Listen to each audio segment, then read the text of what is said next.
So we're back for a video and we are doing a tour today. We've not looked in the greenhouse or around the greenhouse for a number of weeks due to various things, like my health being one of them, and of course I've been out and about doing loads and loads of garden renovation, mainly lawn renovations, to be honest. If anybody's interested in that, let me know and I will do a video on a lawn renovation at some point. But for now, I think we should just have a little look round, see what's going on. There are loads of new things to show you, loads of blooms, loads of interesting foliage, plants and so on. So let's get started. And we are in. So it's all about pelargoniums, I think, at the moment. We have some absolutely glorious pelargoniums, some new ones as well. This one is just gorgeous. Look at that thing. So this one is called, it's a new one for me, something about druids, is it? Something about Crimson Unique. Is that right? Yeah, Crimson Unique. I didn't think that's what it was called, actually. Crimson Unique. I might have given it another name on Instagram. Flipping heck, what did I get that word from? What did I call it? I can't remember. So anyway, yeah, that is Pelargonium Crimson Unique. I didn't think that was what it was called. I'll have to try and get to the bottom of what's going on with that one. Georgia, this one, looking really nice. This one, you can see, it looks like it needs a feed. I have fed it, but it's not doing it. I'm going to have to give it some Epsom salt, see if I can green those leaves up. It doesn't look happy in the leaf, but yeah, the blooms are looking terrific. Really pleased to see that both my Dendrobium densiflorum and thyrciflorum are both sticking great big whopping buds out. Where's the other one? There's the other one. That one hasn't actually flowered yet, so that's the first time for that one. Another Pelargonium here. So that one is, what's that one? Tornado. This is a new one to the side here. That's not come out yet. It's not white. It's not going to be white. That's going to be, I think I can't remember if they call them rosebud pelargoniums, but we'll see. We'll save that for when they come out. I've already talked about this cyclamen. I won't go into details of what's happening there. That's one of my older pelargoniums. This one, you've seen this one before. This one does really nicely in the blooms, but yet the leaves always look really rubbish. I think I've up-potted that too much, to be honest. I should have kept it longer in a small pot. Because speaking of small pots, this is what happens when you keep a pelargonium in a small pot. Tiny little pot, 10 centimetre pot, but tons of growth and tons of blooms. They just like to be really squished for some reason. So this one is Rushmore Rowan, and I hope these lights aren't flickering too much for you. You can see in the background here we've got the Mandevilla back. I really chopped that back this year because I moved it from over there in the corner when I did this, all this insulation. Try and get that so it's not flickering. There we go. And it's gone right up to the top of the roof again, and it's really nice to see it in bloom. I don't recall having these white bits. You see the white bits on the bud? I don't recall having those last time, and they must have done. I've just forgotten, I guess. Looking really nice are the Begonias. Everybody's favourite, this one, this chocolatey ruffled one. It does have a really weird habit. It does these leaves back to back. Gorgeous things. It does brilliantly on Facebook, this. Everybody loves this one on Facebook. Not so much on Instagram. Don't know why. You see, people just seem to like the Facebook versions. So this one is Black Knight, Pelargonium Black Knight. Very, very vigorous Pelargonium. Dries out so quickly. And then we've got solid silver there with the great big leaves and the fuzziness. I've brought a number of my hippeastrums out, struggling to get them to bud. I don't know why, not sure what's going wrong with that. I'll have to have another look into that when I get time. A couple more over there. No problem with them into leaf. I had this issue with them when they were over in the hothouse, but what I did was I assumed that they were too warm for too long and they didn't actually get a chance to go into a dormancy. So I forced a dormancy on them all, but it's still not made any difference. I think I've had one bloom and the rest of them I've just chucked loads of leaves out and nothing has happened as of yet. This one's always really nice, beautiful orchid, beautiful colour. So this is the great big long name, which I always forget. What is it? Rinco Laleo Cattleya Cheonggu Linnet. Nice thing. My orchids are doing much better now that I don't actually put much time into them. The more, no, it's not that one. I've just given you the name of that one, and this is actually attached to this plant. I thought I was wrong there. So it's that little sun thing, isn't it? Rincatlianthe Shinfong Little Sun Young Min Golden Boy. I've seen loads of people with these on YouTube, but they are popular for a reason, because if I can get them to bloom easily, then anybody can. And obviously they don't mind the cooler temperatures. That's just going over now, my other dendrobium. You can see lots of slug trails. I need to get in here on a night and get rid of some of these slugs, because they get in here somehow and they start to cause havoc. Lots of people like this one, another really nice popular begonia. So this one is Begonia Candy Queen. Getting a few little puckered leaves here. I'm not so sure whether it's the spray. I think I might possibly have sprayed this one with a systemic, and also the fact where it is as well, it's not getting the most light there. I've got an absolute ton of begonias in the house, so you're not seeing them all, and my best ones are in the house, unfortunately. I'll have to do a video on them at some point. Everybody loves this one, Connie Boswell, and as usual it's getting very leggy, it always does. But it comes back. If you chop it back down to the bottom, it comes back up again. So I'm happy with that one. Nice to see this making a return. The favourite curly fire flush. And this one was a little tiny clone. Finally got hold of autumn embers. Somebody sent it me very kindly. Lucy sent it me for nothing. And you can see we've got some of the typical autumn ember colours beginning to come in now that the leaves are getting a bit more mature. It limped through winter. I didn't think it would come through winter, to be honest, because I think she sent it to me like October, November time, and it was a tiny, like literally that big, like a tiny little leaf. And I kept it in a pot with a dome on it, like a bit more protection, and it's worked. It's come through, and it's beginning to come really nice. Another little Pelargonium there, that's just about opening up. Not seeing that one in bloom yet. Great one here. This is the Arachnoidea. Looking fab. That was actually a seedling that somebody sent me from Australia. This is my favourite. And another couple of begonias there that people are probably familiar with this one now. This one is Melanoba ulata. There's a leaf cutting off there. Now somebody absolutely swore to me, so this is Raja, it's a species, and I think it was either what was he? It was like this guy was a credible, not like me, a credible, betitled biologist or doctor of botany or something along those lines, and he swore to me like it will lose all its leaves. That's what they do. They're deciduous. I think it's lost one over winter and it's kept the rest, which again goes to show that it's fabulous having learning and titles, but when it comes to plants just don't always follow what they should do. And everybody, regardless of your education in plants, everybody has something to learn. I'm constantly being surprised with what plants do and what these plants can do in here and what plants can do outside as well. I can't wait for these to come.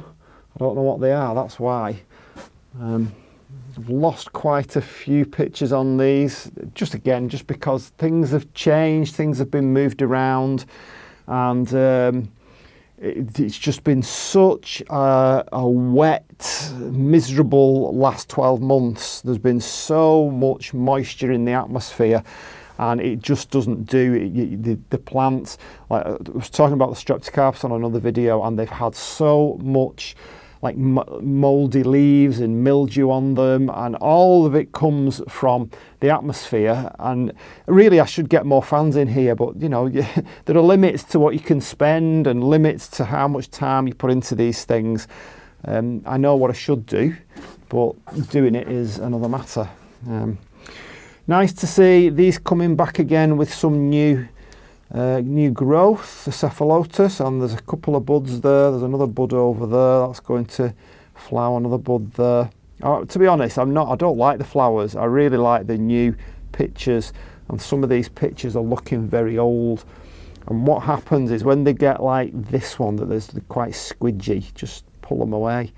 I really could do with a few more of them going squidgy, because I want the new growth. There's quite a lot down there. They start off really diddy ones, really diddy little pictures. So you need to make room for them. So it's a good idea to keep running your fingers over these old pictures. And as soon as you feel them, there you go, feel a little bit squidgy, pull them away.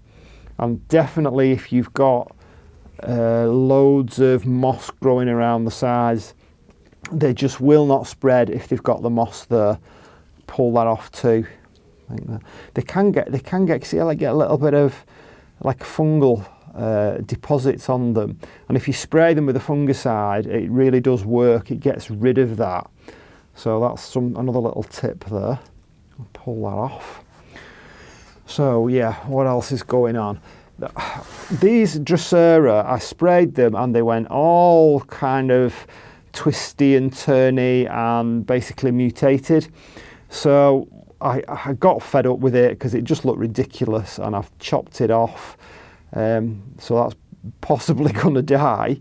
Shame about that one, Drosera latifolia. That was a new one for me in February this year. Now it may well come back yet, because sometimes Drosera do this. Like this King Sundew completely died back to the base. You'd have thought it was gone, and then it came up with some new shoots, and it's bigger than ever this year. So it is beginning to be king-like. So yeah, that's something to bear in mind with Drosera. I know this one here, this Drosera modesta, only comes out in winter. You can't see anything now because it's died back. I'll chop them off and it'll just look like nothing for the rest of the year, and then it'll come back up again in autumn. Because I've got a mixture. Some of these are temperate Drosera, some of them are tropical Drosera. So some of them keep going all through the year and some of them don't. And I forget which is which. So I just leave them to it. And if one does die back, then I just leave the pot for, you know, quite a while until I'm absolutely sure that it's dead or that it's going to come back for me. A little word about Begonia Griffon. Now this one is just coming back. This is upright rhizomatous or rhizomatous begonia, so it can regenerate from these upright rhizomes. It just about struggled through most of winter. It always struggles if it's below 15, this particular one. But once it got absolutely covered in aphids, which again happens over winter, and I sprayed it and it lost a lot of leaves through then. But you can see new leaves, new leaves, new leaves, new leaves. It's coming now, finally. So that will begin to regenerate. Somebody did mention, I think it was Nicholas, who mentioned to me, he knows who he is. He has his greenhouse go right down to like just above 0 each year. So his lost all its leaves. So I'll be interested to see whether his is actually regenerated or not. And we've got the Maize IF nigricans. That's had tons of blooms. You can see loads of slime trails on it as well. Could do with cutting them off now. That's looked really nice over this past few weeks. I've also got aphids. We've got I kept just some of these aroids. This one doesn't seem to be doing too badly. Again, that caught some of the aphids because, you know, you can see kind of what happened. Started off there, moved to there, and then I discovered that they were around. Up till that point, I didn't know they were there. And so this one is Syngonium albovariegata. Of course, it's growing a lot more slowly in the greenhouse because it's been cold. It's been down to 12 degrees. But now that the temperatures are warming up, it's beginning to take off again. What else have we got to look at? So up here we have got probably the biggest picture I think I've ever had on one of my Nepenthes. So this one is Gaia. Nice big picture there. It's struggling a little bit because, again, the sun's out at the moment, it's high up. And you would expect the leaves to start turning red at some point. Such a great hybrid, this. That one and the Berkii over here. I've probably got that the wrong way around. I always get them the wrong way around. Yeah, I have. So this one is Gaia, the other one is Berkii. But they're both terrific hybrids and they just produce loads of pictures. And my other favourite hybrid is Loei crossed with Ventricosa, and that's just beginning to put some more pictures on. You can see all these leaves now. It's kind of mid picturing. It had loads of pictures, they all died off, and now they're coming back again. I really could do with feeding them because they don't get the same feed that they used to get, because I don't tend to leave the doors open anymore just because of pests. It's a shame because I can't, all my vents now in the greenhouse are all sealed shut. All the windows down the side, they're all sealed shut. It's just a pity. I've got to do it that way just to keep the electricity costs down through the winter. A little angel Pelargonium down here, SK Verglo. That's always a beautiful one. That's coming out in bud. That's been out in flower actually for a number of months. This one, I don't know what this one is over here. It's just an old hybrid I've had for many years. That keeps flowering. That flowers all through the winter. I've quite a number of Pelargoniums that are in bloom or about to come in bloom. So that'll be nice when they come. I repotted it. I keep trying with this one. This is Sologeny. What is it? Sologeny something or other. It's not Speciosa, is it? Anyway, I forget which Sologeny it is. I'll put it up on screen. I'm sure you probably know better than I do. I forget. It's one of those, I've had it for years and I've never had it bloom once, and seemingly I'm the only person in existence who has this plant who can't get it to bloom. I've had it in all sorts of different types of pots. I settled on a basket because it's like a flat spreading rhizome, so a pot really doesn't work for it.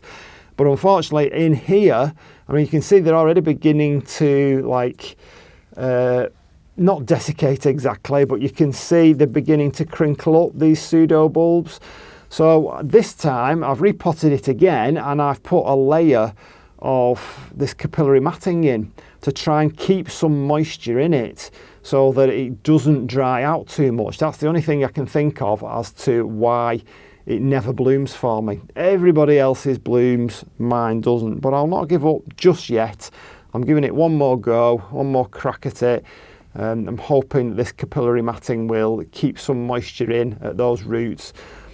So far it's working in as much as these aren't as crinkled as they usually are, but if I go and stick the whole thing in some water for about 3 days, they all puff back out again, which shows that that's what it's lacking. It's lacking the moisture at the right time, and that's probably why it's not blooming. But you know, time constraints, health problems, there's always something in the way, and I'm not perfect. I'm not a perfect grower by any means. This other begonia down here, this hairy one, only just made it through the winter. I know they can go very, very, well, I'm saying only just. What I mean by that is it didn't thrive in the winter. It's lost a lot of leaves. You can see a lot of them are old. I cut a lot of them off, but it's beginning to get new leaves again, and it's coming back. So, and I forget what the heck it's called. Begonia something. Okay, the label says size Moriae. It's longiciliata, isn't it? That's really what it is. Begonia longiciliata. I think size Moriae was taken off it, unfortunately. But Mrs. Sizemore was very upset about that. So yeah, I believe that it was supposedly a new species discovered by Mary Sizemore, but as it turned out, it was already known in China, so it was reverted back to the name that it was known from. So I've got loads of spikes of things going on. So we've got this Prosthecia radiata has 3. I've never had 3 spikes on it. We've already said we've got loads of Pelargonium buds at the moment. I think we've got a bud that, no, that's not a bud. So that is my Restrepia gutulata. Hope I don't kill that. I really love the blooms on that one. What else have we got that's in spike? I have a little Tolumnia here. I did have 3 Tolumnias. They've all died for whatever reason. Well, this one has thrived. So I'm not quite sure why. Whether it's just the place. I thought maybe the 12.5 degrees they didn't like. Well, this one's thrived and it's got 2 spikes on it. So hopefully that one will be the first one to bloom for a number of years. So yeah, I mentioned earlier, like the fact that I've not had time to come in here as much has actually benefited the orchids because I've not been watering them when they really don't need watering. Things have come back. One of my twinkles has come back to life. We've got an epidendrum that's come back to life. We've got what's that one? An Oncidium Sherry Baby that's come back to life. Things that either spider mites or me has killed through kindness. It's nice to see that they have returned for me. Malalia anceps had a really nice show this year, and that's got a nice big strong growth on it. Nice to see. This will be the first blooming for a number of years of my Rhinanthera citrina crossed with Monachica. That's got a bloom spike on it, so that'll be nice when that comes. So yeah, it's a tale of Pelargoniums just coming out nicely, loads of nice begonias, things happening, I think, despite my lack of care. Because I have to say, you know, I've been so tied up with all the various health issues that I've had. And I know I'm due surgery at any point. It might be tomorrow, well, if it is tomorrow, I hope they ring me up quickly, but it might be as soon as tomorrow, it might be October, November time. It's one of those. I'm on the waiting list. I'm on the short cancellation list, so I'm just waiting to see what happens. And I know that I might be out for a number of months, so I won't be able to work. So all I'm doing at the moment is trying to earn as much as I possibly can in the meantime to tide me over, because I won't get any benefits. It's just a case, self-employed people don't. It's just a case of get as much money as I can in, and then I've got to deal with it when it comes. So that's the situation. So yeah, some things looking good as usual. It's a mixed bag, isn't it? Some things looking great, some things aren't looking so great. I have lost a number of plants. But I've replaced them as well, so I think that's just, I'm philosophical about these things now. I do the best I can, but I don't stress over it. Some things thrive in certain conditions, some things don't, and you've just got to accept it. If you bought a bunch of flowers, well, it wouldn't last you a week. You know, at least a plant, you get some number of months out of it, and keep trying to learn. That's all you can do. So, I hope you enjoyed that little bit of a tour around and see what's going on, and I think we'll leave it at that. And I'll see you on the next one. Bye.